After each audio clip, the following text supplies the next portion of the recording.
Helicopter বিধ্বস্ত হয়ে মারা গেছেন ইরানের প্রেসিডেন্ট ইব্রাহিম রাইসি।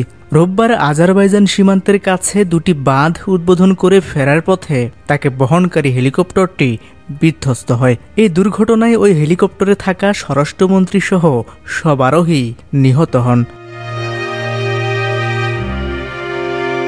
2021 সালে নির্বাচনে প্রেসিডেন্ট নির্বাচিত হন ইব্রাহিম রাইসি। রাইসিকে ইরানের সর্বোচ্চ নেতা আয়াতুল্লাহ খমেনির উত্তরসূরি মনে করা হতো। বিচার বিভাগ ও ধর্মীয় দিক থেকে রাইসি ছিলেন দেশটির অন্যতম একজন। মাত্র 20 বছর বয়সে প্রসিকিউটর জেনারেল নিযুক্ত হয়ে তিনি তার যোগ্যতার প্রমাণ রাখেন।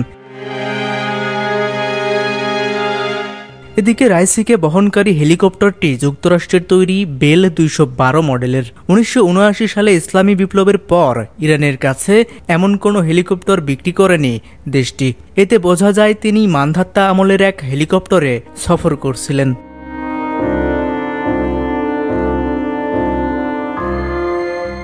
রাইসির মৃত্যুর খবরে রাশিয়া, ভেনেজুয়েলা সহ অনেক দেশ শোক জানালেও এখন পর্যন্ত কোনো মন্তব্য করেনি যুক্তরাষ্ট্র। এদিকে দুঃখ প্রকাশ করে সব ধরনের সহযোগিতার কথা জানিয়েছেন রাশিয়ার প্রেসিডেন্ট ভ্লাদিমির পুতিন। ইরানি রাষ্ট্রীয় গণমাধ্যম থেকে প্রেসিডেন্টের মৃত্যুর খবর নিশ্চিত করার পরপরেই জরুরি বৈঠক ডেকেছে দেশটির মন্ত্রিসভা।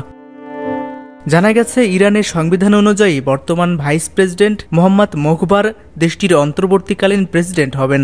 রাশিয়াকে অস্ত্র সরবরাহ করে বৈশ্বিক রাজনীতিতে আলোচনায় আসেন এই মোখবার। ইরানের পারমাণবিক কর্মসূচিতে জড়িত থাকায় পশ্চিমা নিষেধাজ্ঞার কবলেও পড়তে হয় তাকে।